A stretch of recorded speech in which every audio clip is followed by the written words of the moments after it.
So again, this was a nurse niche. The lead item was a free plus shipping item. It was a necklace that was positioned very well, very unique. It had to be manually fulfilled, which was kind of a pain, but we took that into account. I just couldn't find a reliable supplier that could do what I wanted as far as what the other supplier could do when I could have to do one-offs off of eBay, because there was just really a bad shipping time for this because it wasn't the most expensive item in the world, and that's really the point of a free plus shipping item is it's not expensive. But I didn't want to have it take 50 days or whatever to arrive to my customers. And if I did the e-packet shipping, it just didn't make sense with this item. So we went with a local guy that had it on eBay, and he had to have us, after much negotiation, he had to have us place it one by one off of eBay. So that's fine, it happens, and I took it into account when running my store. So we had a handful of other items on the store. We started with one, the MVP model, and this is really where the MVP model came from. And then we kind of built our way out. We never drove traffic, and never a serious amount of traffic, to anything else in the store. We did have plenty of sales that came. We had about 600 sales that came to the store of other items over the course of selling about 6,900 of the lead item. And that was pretty cool to see because if you do the math there, that's a pretty good rough, people just kind of straying off. 1 in 10 people go off and find something else, or 1 in 8 people go off and find something else to buy. That's not bad. I would obviously like it to be more, but it gave me a starting point for me to scale up from there. So overall, the total revenue, and yes, I did round. You're going to see the raw numbers, so I'm just rounding for this. 64 grand for total revenue. Total ad spend was about $26,000, and a lot of that got into testing, which was pretty cool. Because towards the end of it, the ROI was very good. Even towards the very end of the maturity and the decline stages, the ROI was great because I had honed in on everything and I had tested out the theory, and so I knew what to do at each stage. Very early on, a lot of that cost was me refining a method that we've now ironed out, and we took it into other stores where the profitability was much higher. So the total product cost was $7,000. Think about that. That's pretty awesome.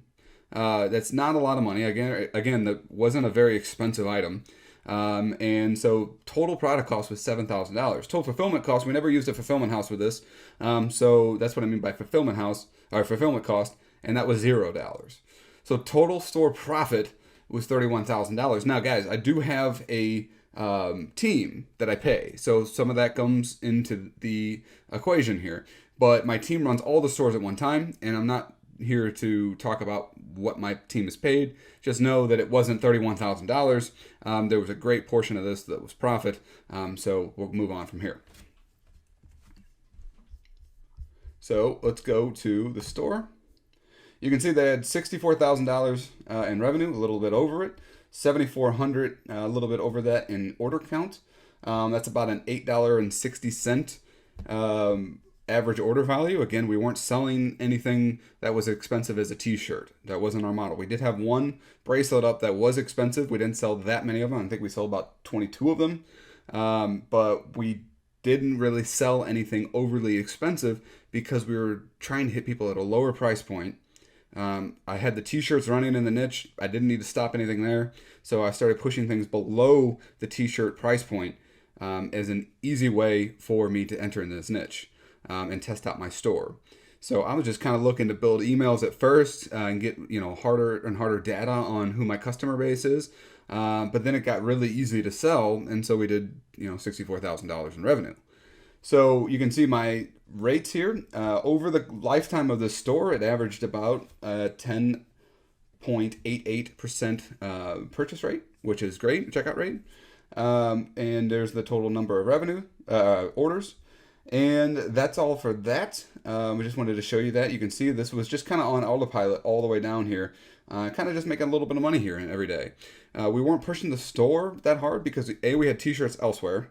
And then now that we're going to introduce t-shirts over here, this is going to, and a handful of other higher priced items, this store will be fantastic for me because, I know the niche like the back of my hand, and now I have 7,400 emails or so to, load into the audience insight tool, get a better profile on them, get a lot of retargeting done, and just more control of my audience base, which is pretty much one of the big reasons we came over to Shopify to begin with, right? So let's start looking into some of the ads. Now, the funny thing about this is that the no link PPE ads did very, very well. But we never got the link PPE ads to do all that well for us. And that was kind of interesting.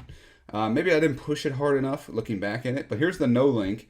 You can see that, attention nurses, would you wear this? Very straightforward. Exactly how I was telling. I mean, I've been doing this method for years, so I know this works. You can see that the post engagements, we had 378 post engagement for $5. That is 1 cent cost per engagement. And yeah, I mean, this over here, you can see I had click-through rate, which they're not going anywhere, but it had a 10% click-through rate. So people were very, very interested in this item, and I could be aggressive with it. So we did PPE ads. They didn't do too hot. Let's go over here. You can see the website conversion photo. You could see that we went very aggressive on the age brackets.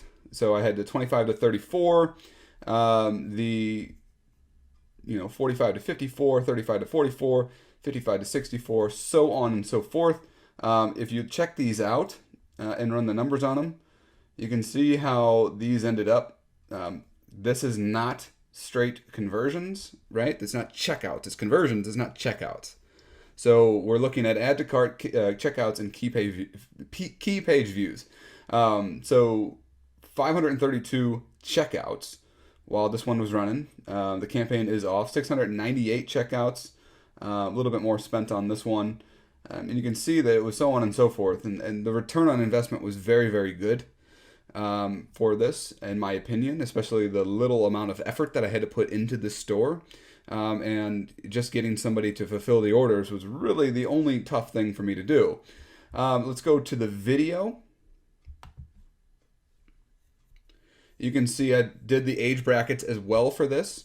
We've talked about doing a wide open for our video, but we were testing out and it worked out very well. This as well. So you can see I have one age, and then I have some age brackets here, all of which did phenomenal. And you can see the checkouts here again. So you got 1,166 checkouts for $2,235.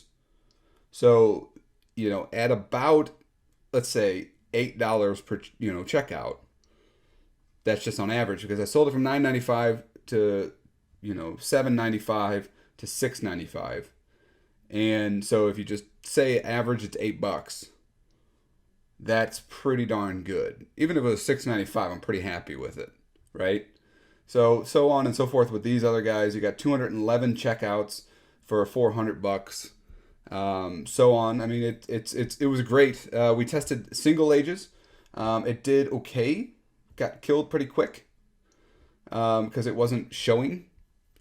That was an interesting thing to see. And then we had some other tests that went on here. Basically, when I got down to the single ages, they showed very quickly. They did very, very well, and then they turned on me very fast. So that's something that I learned to pay attention to, that the single ages, if it's not a monster interest, very, very big, then, it's not something you want to do, because you're going to burn that audience very quickly on something that goes so broad. And that was just our experience. So you can also see that nothing here is pushed up that high too, right? $30, $5. But the return on investment was very strong. We found the ceilings for everything, and then we, kind of worked our way up. You got some other ad sets down here. We were down to the single age for a while, but this is the meat of everything right here. You could see that 25 to 34 was a real winner for us at $60 per day. And I think I had scaled that one back before I killed it. I believe that one was up to $100 per day. Let's go over here to another video with another broad interest, very similar types of results. However, I never scaled anything here. This one is still active. And this is why I don't, the store is an active store. I'm not going to show you the ins and outs of the store, but you can see that, we're still talking around the same kind of conversion. It's just strong, letting it cook. This one is doing very well. Probably could scale this one up. 250 for 411 bucks. Yeah, I could probably scale that up a little bit. So again, this product has been live for a very long time. It's been the main driver for 64 grand of revenue, half of that being roughly half of that being profit. So you don't need to have a million things up. Now, if I had an optimized store, which I will, and I start really building this out in the direction that I want to go, one lead item could have that average order value higher and higher and higher. And that's my plan for this store in the future. And that's why I wanted to prove out these methods, because I'm the kind of guy with the mindset that I know I don't have to, like, I'm not freaking out if I'm not making money today, which I'm always making money, but I'm not freaking out because my eye is on the prize in the future. And so if I have to learn some things, test some things out, the industry is changing. Videos got introduced. I was in between. I was making money on t-shirts, and now I'm building out these stores and testing these stores.